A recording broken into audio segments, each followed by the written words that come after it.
On the edge of the Yorkshire moors is the picturesque town of Kirby Moorside, home to auctioneer Angus Ashworth. 220, 220, 230, 240. He's on a mission to help celebrities. Hello, darling. Hello! Hi! Angus, hello, Annika. come on in. Morning. Turn their odds and ends Maybe we should have a look round. If you're ready for this, Yeah. it's a big place. into piles of cash. So do you think they're worth a bob or two? Somebody would give you 10 quid for that. Clearly not you. Who signed it? Yeah. Sarah Baker? Yeah. Worth a fortune. I think it's quite a rare thing. You're looking at about sort of 500 to 800. OK. Come along as he visits their homes Gin and tonic? This is just idyllic, isn't it? It's pretty special, I have to say. and uses his expert knowledge That is actually a great find, but I can sell that all day long. to uncover hidden gems, That cat is pretty calm. I'm going to introduce you to Lycra Room. Wow. sentimental family heirlooms, I went on holiday with my mother on this little railway. and the just plain weird. No, Anthony said have a nosy in his cupboards, but what on earth? Then invites them back to his Yorkshire Auction House 580, 600 is it now? to watch him put them under his gavel. Oh my God, he's like a magician, isn't he?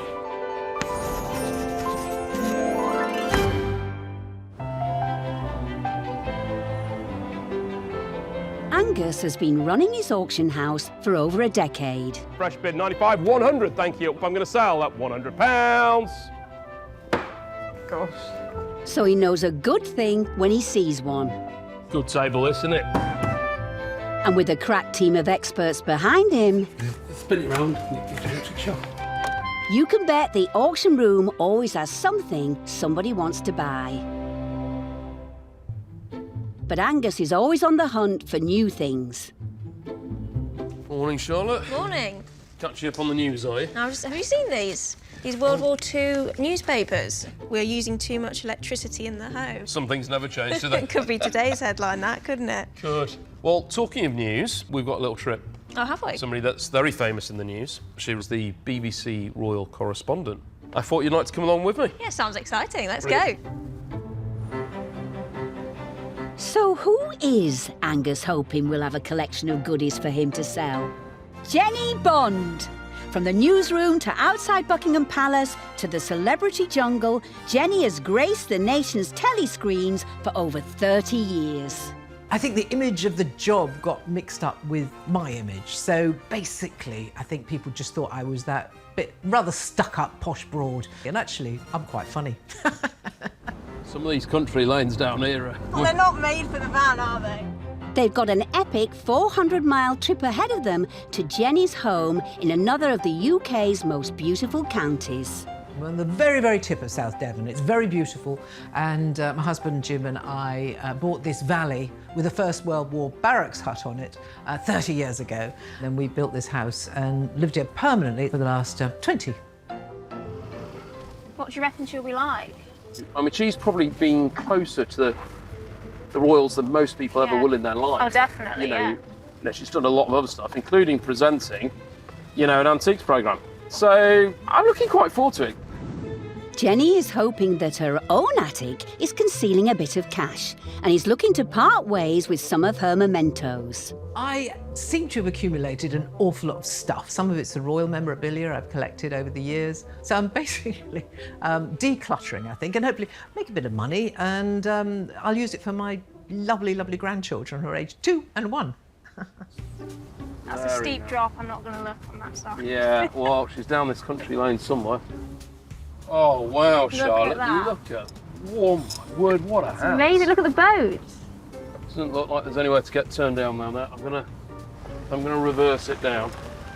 You enjoy the view, I will. and I'll go meet Jenny. Okay, see you in a bit.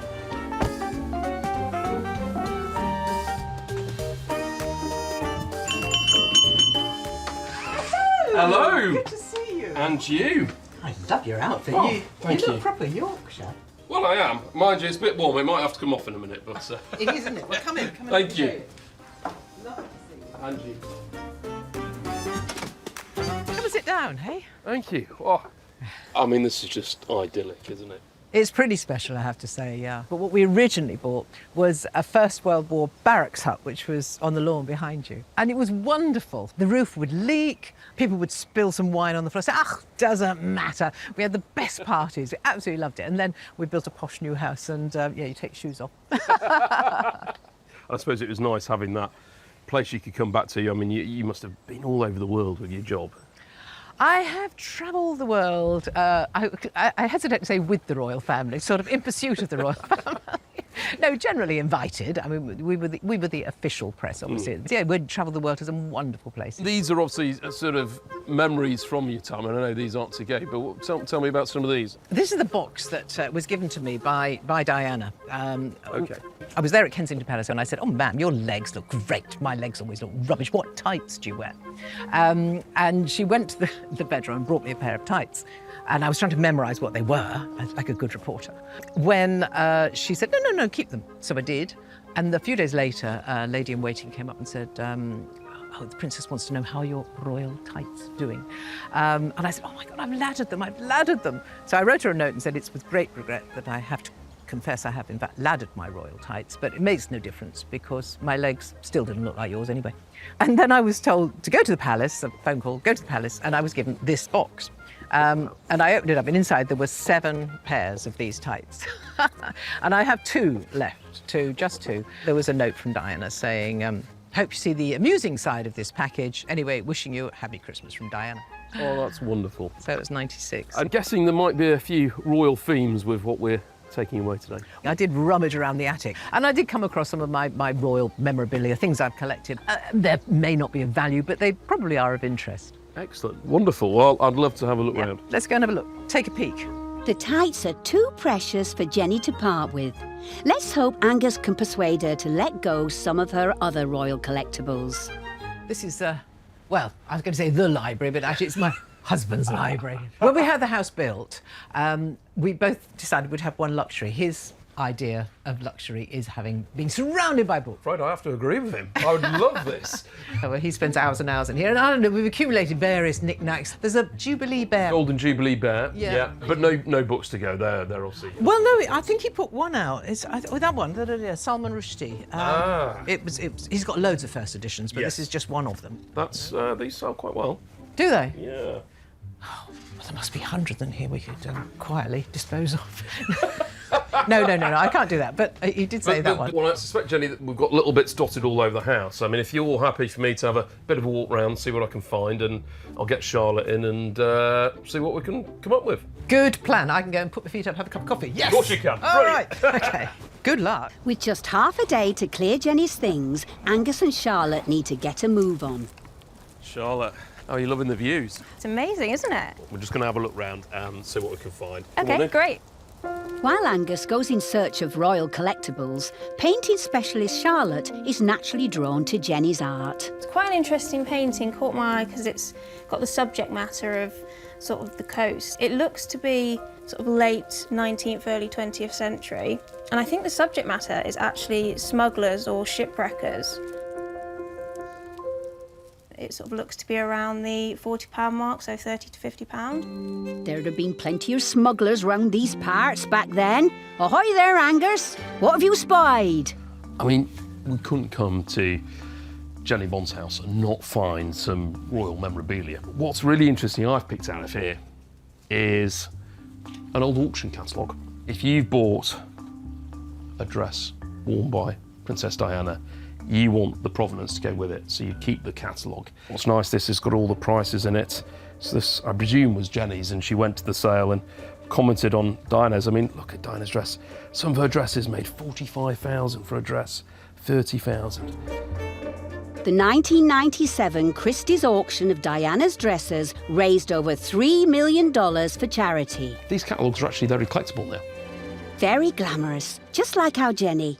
Come to think of it, where is she? It's quite hard to get your footing. This is, 5 acres of wild Devon that has to be tamed in some way or another. Sometimes you'll find me in the pond in a thigh-length rubber waders because somebody's got to clean the pond out. My husband ain't going to do it. I fell in it last year. I was unfortunate, but quite funny. Goodness me. I wonder what a deeper dive into Jenny's career keepsakes will reveal. We've got this lovely menu. I mean, imagine having that as a menu. Luncheon to mark the 40th anniversary of Her Majesty's accession to the throne. It's a scroll which is the menu from the Guildhall lunch in 1992, which was the Queen's Annus Horribilis. It was the year when everything went wrong. And at this point, Windsor Castle had just caught on fire. And she made this poignant speech, which she said, this has been an Annus Horribilis. So it was a very historic occasion and a very historic lunch. And there's a second menu here too. Jenny has given Charlotte and Angus free rein of her house. That's right, Angus. Shoes up upstairs. House rules. Jenny's very kindly said I can have a route round in her loft, and there's a lot of vinyl records up here, but mostly country and western. My husband had a country music show, and as a result, he collected, it must be 1,000 vinyl records. And they've just been sitting there. I think it's just time to say farewell.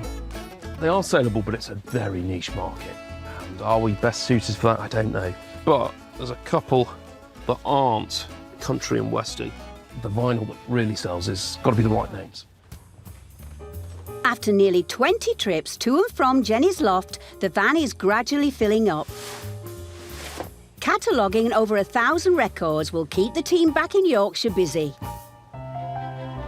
With time ticking on, there's a chance for one more hunt for treasure. So Jenny's written a lot of books in her time, and here we are. There's a copy here, Elizabeth, a celebration in photographs of the Queen's life and reign. It's a nice, I'd call a coffee table book. Get her to sign it. Somebody's going to want that, aren't they? With that, the day is almost done, and Jenny's house is that little bit sparser. Primarily, I wanted to get rid of stuff and declutter, but there's some quite nice and quite unique stuff there, actually. So if it makes some money, I'm going to think up some special treat for the grandchildren. Angus came to collect a bit of royal memorabilia, but is leaving with a van filled with all sorts of items from Jenny's past. Wow. You have been busy. I'm a little bit sorry to say goodbye to my Jubilee bear, but you know, it can find another shelf to sit Somebody on, will hopefully. love it, won't they? Yeah. We'll see you on auction day. Exciting.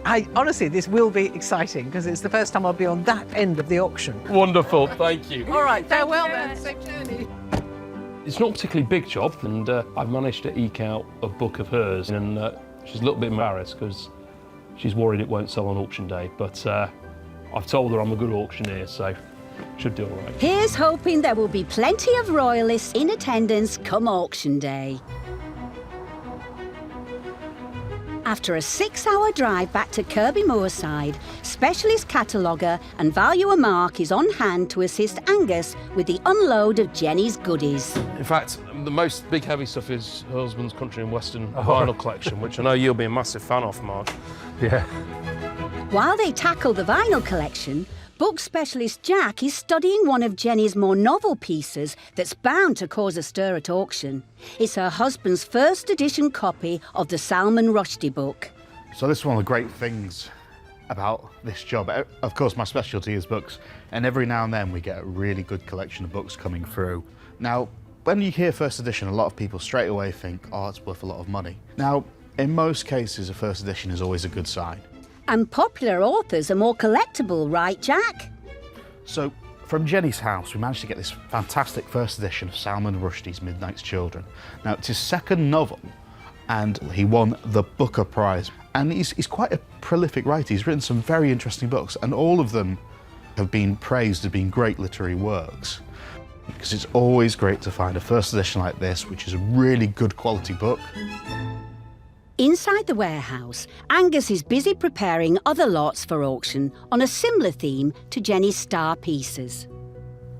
We see lots and lots of royal memorabilia, but there's a difference between memorabilia and actual royal items. Commemorative ware is usually produced on a commercial scale to make the most from a commercial aspect from an event, and that could be a royal wedding, a coronation, a birth. If you've got a load of memorabilia to a certain monarch and they pass away, there'll be a small window of increased prices and then it'll settle back down again. The big difference between commemorative wear like this is this wouldn't fetch a great deal. Jenny's menus, they're actually from a meal that was had with royalty. That will have much more of appeal to a collector's audience because you can't just go get another one, can you? 4 weeks later, and after a 400-mile journey across the country, Jenny has arrived bright and early to bag her seat. You're looking very glamorous. Come to sunny Yorkshire, Wow, yeah. I know. It is wonderful. Get yourself coffee and I'll see you in a bit. Thank you. OK. I think Jenny's going to add a certain bit of glamour to the sale room. How a lot will do, I'm not sure. We've had mixed interest, pre-sale interest, so a little bit trepidation about, whether things will sell or not. Hopefully there's some royalists out there that, are going to like that sort of thing, but there's one particularly good book that should sell well. But till that moment when the gavel falls, you never know quite what result you're going to get.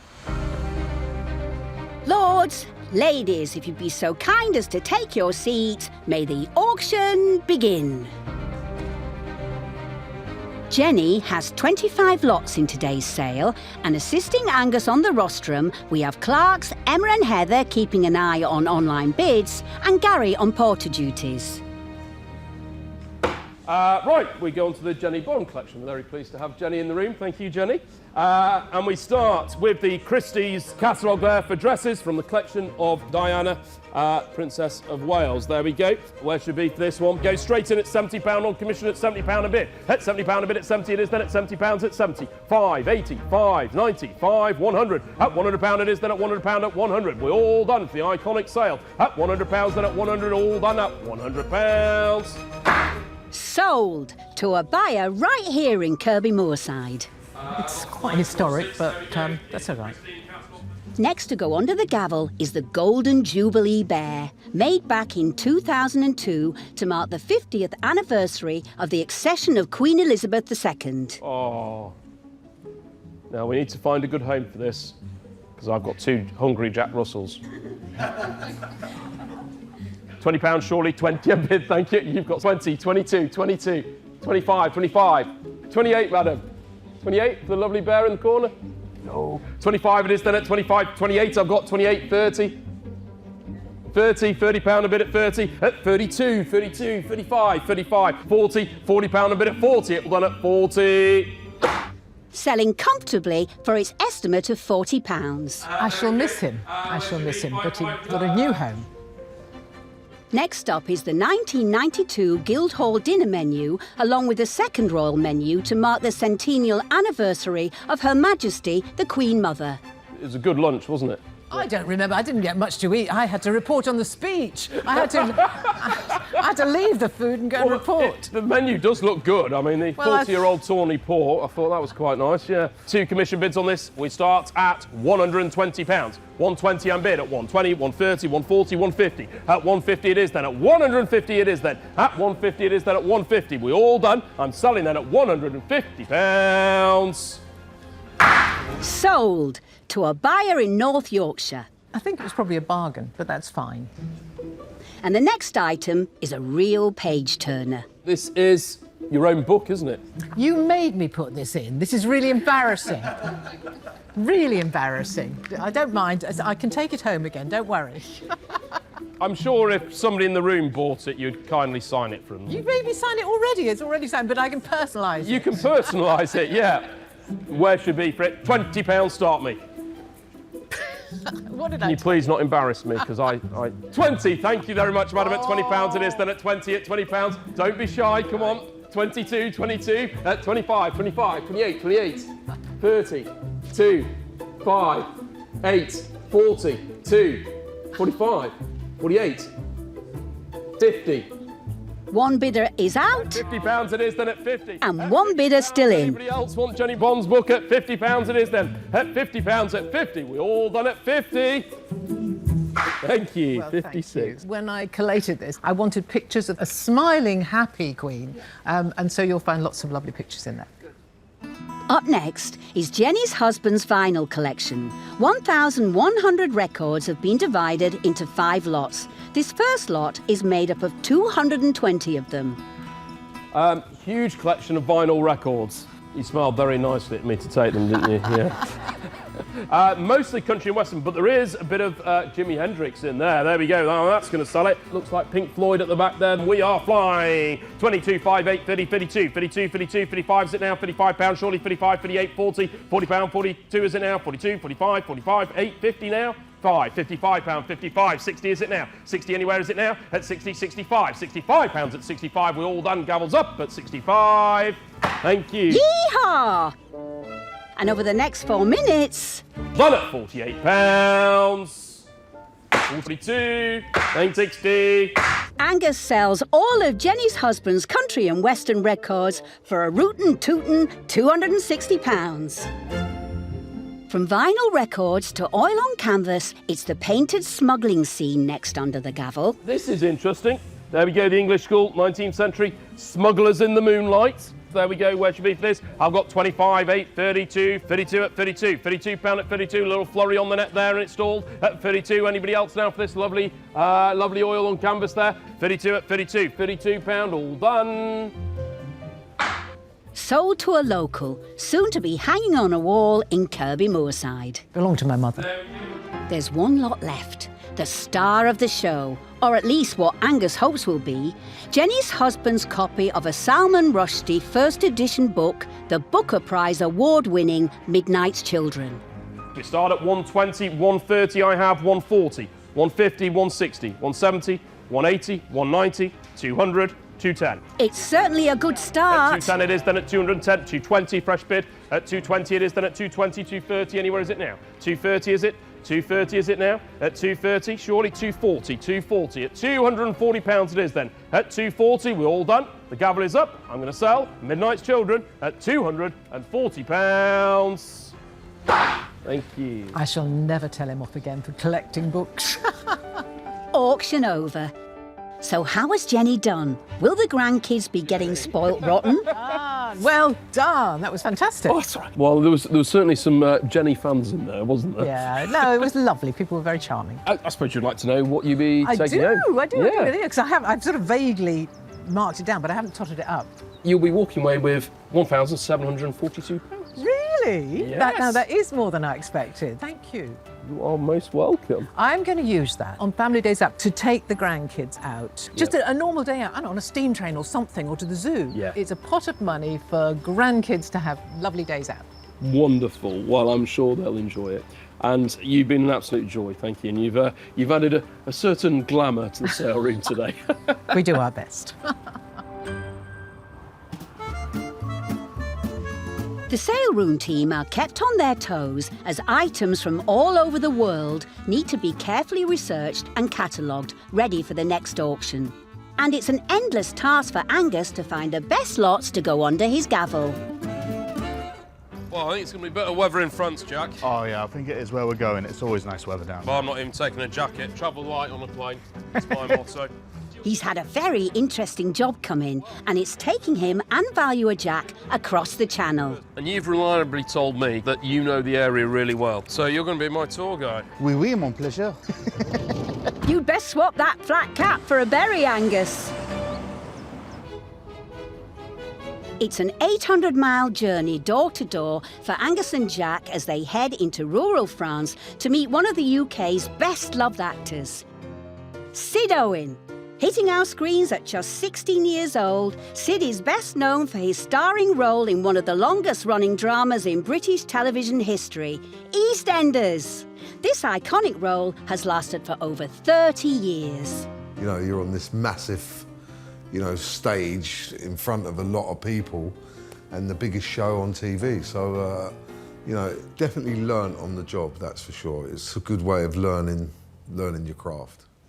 What most people don't know about Sid is that he's a Francophile and he's had a house in Charente in southwestern France for 20 years. I was actually pretty good at French at school, and I had a restaurant here for years as well. So, I picked up a bit of French, although all my French staff were talking Cockney after about a month, and I'm trying to learn French and they're talking to me in like, all right, mate. So it was quite funny. It's just a short drive from Bordeaux Airport to Sid's home in Juignac, a small village nestled in the region of Poitou-Charentes. Well, this is more like it, Jack. Yes. Rural France. This is what you imagine it to be, isn't it? Oh, it's perfect. That slightly rustic countryside, vineyards, nice-looking properties. When I bought the house, I literally, I didn't look at many properties, I remember, and walked in the garden and was like sort of blown away. And I was like, I've got to have this before I even saw inside. And I just fell in love with it. In the last year, Sid's entered a new chapter in his life. I'm very proud now of being a dad. You know, nothing else really matters now. I never thought I'd say that, you know, the day that, you know, I'm a father, but, you know, I am, and I'm, you know, sort of overwhelmed and chuffed. So after 2 decades, with life setting new priorities for Sid, he's decided to sell. He's moving everything back to the family nest in the UK with fiancée Victoria and their daughter Sky. I'm very sad, obviously, you know, because I think it's actually the longest property that I've ever had. You do sort of grow attached to it. He sounds like he's got some interesting stuff with Sid. And I think, you know, there's a bit of a French flavour to it, you know, that. So I think we've pretty much got free reign of his house. So, yeah, I'm looking forward to it, actually.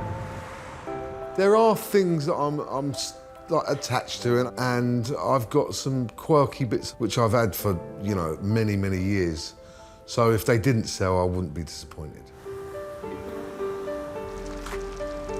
I think this is it. Look, I think, look. Right. Oh, it's perfect. Oh, my word, look at this. Gorgeous.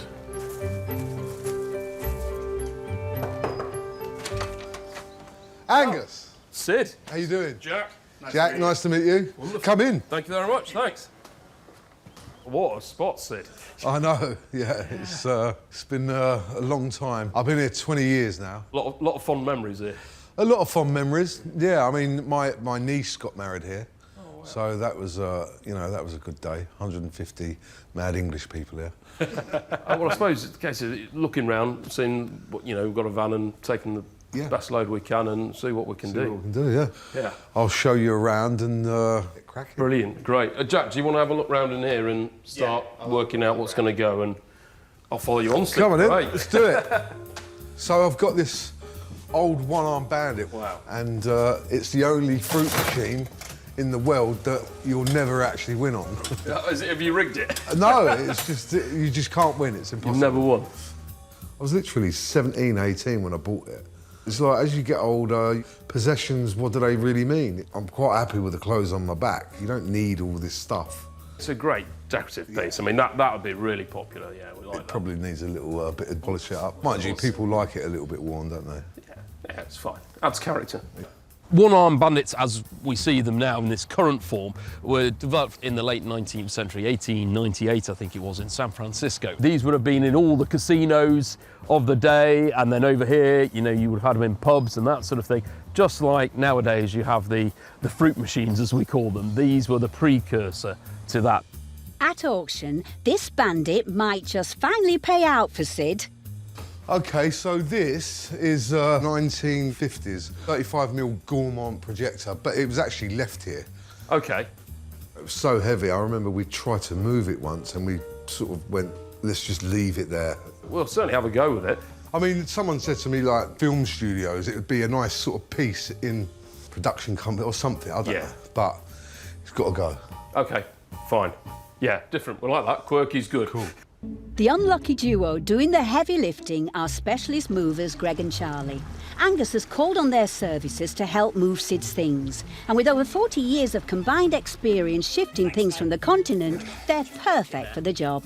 Bonjour, mon ami. Ah, bonjour, Angus. Yeah, it might get a bit warm later loading this van, mightn't it? Hope there's nothing heavy. Yeah, about that. Here we go. There's something upstairs. Let's have a look. Here we go. Kind of like that to go if we can. While they get to grips with the projector... We'll take that off.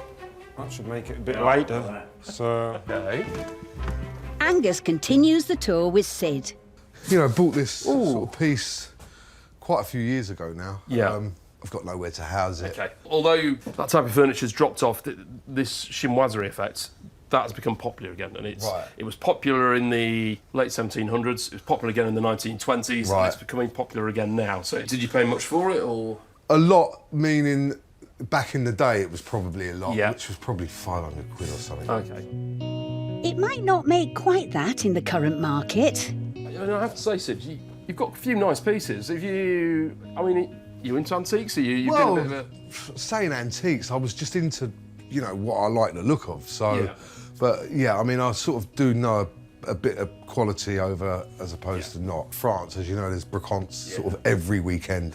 I didn't have anything to spend my money on, so it was like, just spend it on antiques or, you know, crazy stuff. That's a great mantra. I think everybody should do that. Yeah, right, exactly. It's a big place, so I'm just gonna let you wander and have a little think and look. I'll give you a shout if I need anything. All right, mate. I recognise that. This is typical of French police, but also French army officers. And that's known as a capi. So you can see where a baseball cap, the word baseball with the cap, has come from. You've got the peak for the baseball cap, and the capi is flat top whereas the baseball's domed. It's in good condition. They don't do huge amounts. They're a bit of fun. It's got a bit of age to it. And, you know, it fits me perfectly. Très bon, monsieur. Heavy. Picks some Angus, doesn't he? Yeah, only the best. Well, there's a lot of big stuff, a lot of awkward to carry bits, and, you know, typical French sort of farmhouse, narrow staircases, narrow doorways. You know, it's an old building, so it's going to be a bit tricky getting loaded up.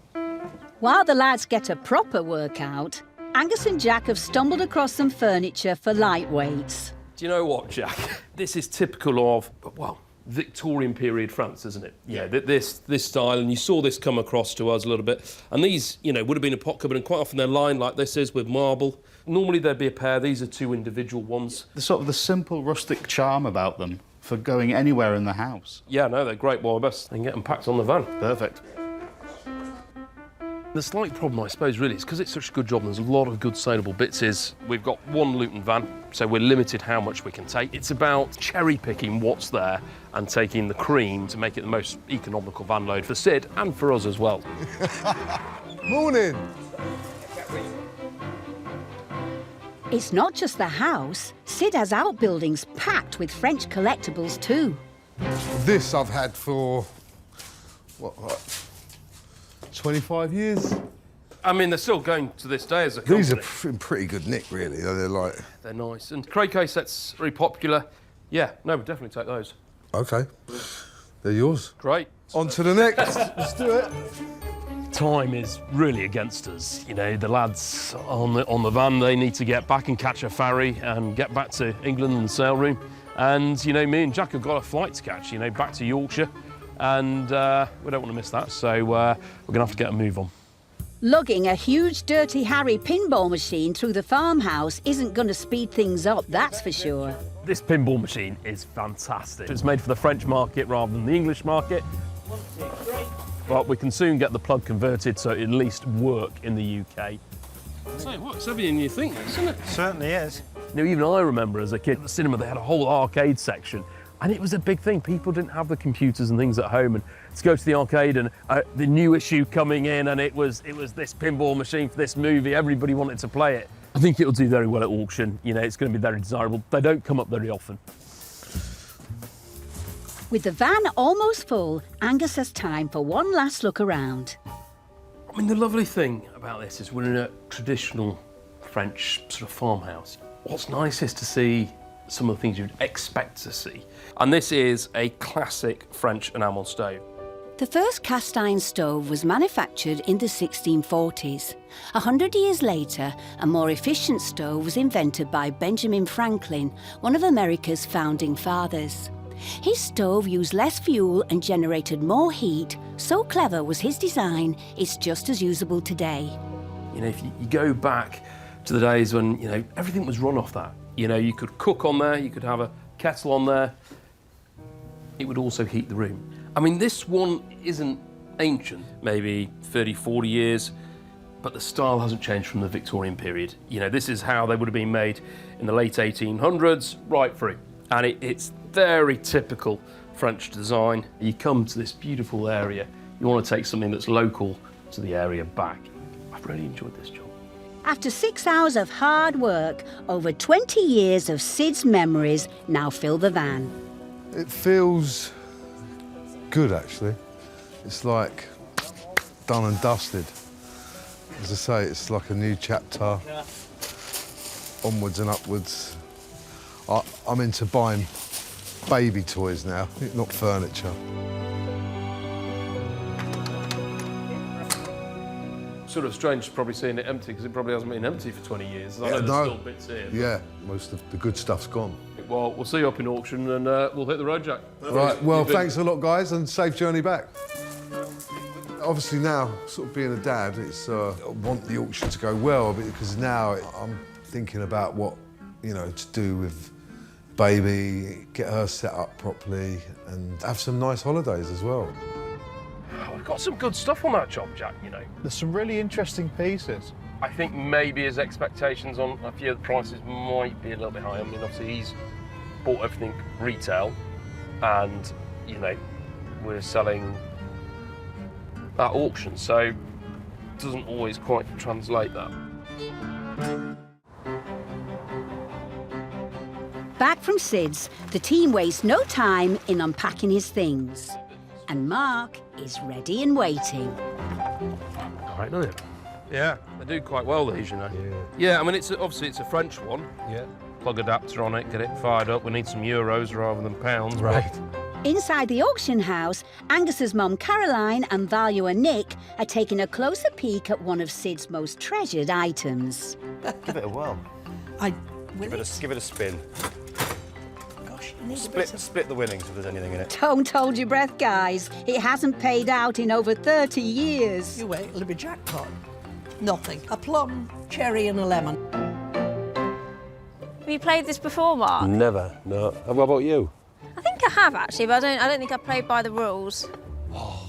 Meanwhile, Mark and Charlotte are really hard at work researching Sid's croquet set. Believe it or not, this was the first Olympic sport that females were allowed to compete in. Of course he knew that. Mark knows everything. So it was 1900s Olympic Games. Not sure the way I'm going that I'll could be playing represent this the country in in- the Olympics. Right, whoever gets it through this one's the winner, Oh, Mark, go on then. so... I'll give you that, that's a winner. I think that's done. it, isn't it? Guess what your prize is? Finishing off that catalogue. Mark. I know. Meanie. Nearly 3 weeks after Angus visited Sid at his French home, he, his fiancée Victoria and their baby daughter Skye have made the journey to Yorkshire to see his things go under the gavel.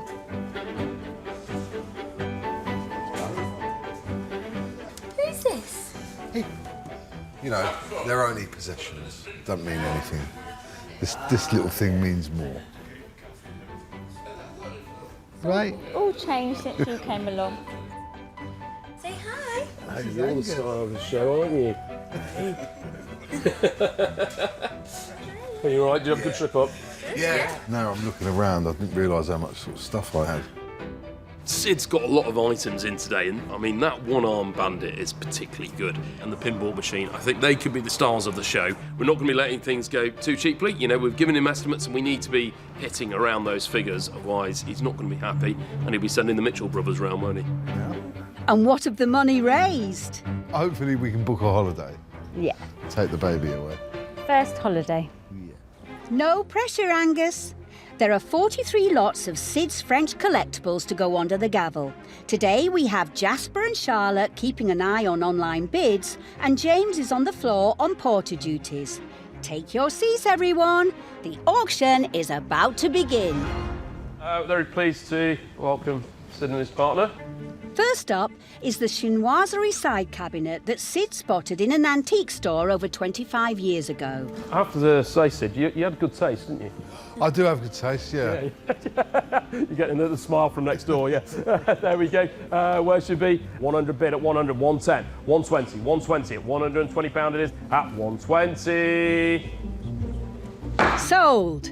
And one Yorkshire dealer goes home happy. There we go, the marble top there, I've got the £60 bid. Next up is the infamous Gaumont projector. Now, the lot you've all been waiting for. It's heavy. It was upstairs, wasn't it? Yes. Yeah. Start me at 150. 150 to get us underway. 150, 160, 170, 180, 190, 200. At £200 at 200, we all done. 200. Unfortunately, the bids aren't quite hitting the estimate, so Angus declares a no sale. He'll try to drum up interest from collectors at another auction. Now we're getting on to the good stuff. The one-armed bandit. It is working, but apparently it never pays out. It never pays out. No. And you bought this when you were like 17? 17? Yeah. Long time ago. Long time ago. So a real bit of Sid Owen's history here. Can Sid's teenage purchase get the auction going again? We open the bidding at £1,000. 1,000 a bid. 1,000 at 1,000. Next bid's 1,050. £1,000 at 1,000 it is then, and 50 is it now? At 1,050 is it now? At 1,050. At £1,000 it is then. At 1,000 top bid. I'm going to sell. At £1,000, all done. Success! The one-armed bandit goes to a happy buyer in Wales. Yeah, we're happy with that. And it looks like we're gaining some momentum with some other popular items, including the cast iron stove, at 150. The pair of 20th century marble top bedside cabinets, at £70. 70, thank you. and of course, the French kepi. We all done at £42. Nice modelling there, Angus. Next up is the croquet set. There we go. We're 45, 55, 58. £58 and bid at 58. 60 is the next bid. 60. Oh my word, look at this. About 3 sets of hands go up in the room. 60 with the lady on my right. 60, 65, 65, 70, 5, 80, 5, 90, 5, 100, 110, 120, 130, 130, gentleman's bid. Ladies, we all out? At 130 it is then. At £130 it is then for the croquet set. At 130. Jackpot. It sells for 3 times its estimate. Now for Sid's final lot, the Dirty Harry pinball machine. Let's hope it makes someone's day. We have to open top commission bids. We come in at 1550. Is Sid feeling lucky? 1600 fresh bid, thank you. 1700 bid. 1700 and bid. At 1750 is it now? We all done it. One more bid is it now? 1750, anywhere is it now? 1700. We all done. I'm going to sell then at 1700.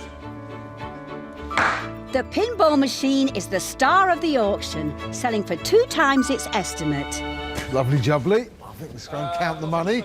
But will it be enough to fund their dream family holiday? Yeah, well, I mean, it's not quite the south of France, but, you It's know. not. Yorkshire's beautiful, though. Yeah, good. And, well, I suppose you'd like to know how much of a budget you've got for a holiday. Yeah. Yes, please. Yeah. Well, you've got £4,670 to come That'll back. do.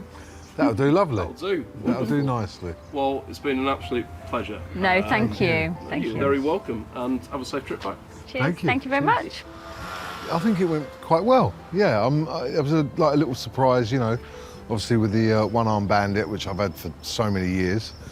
As I say, it's a shame to let some of the stuff go, but I wish I had room for it, and but unfortunately we haven't. So. But overall, it was good. Good result. Yeah, very good result. I think we're going to have a nice holiday now. Yay.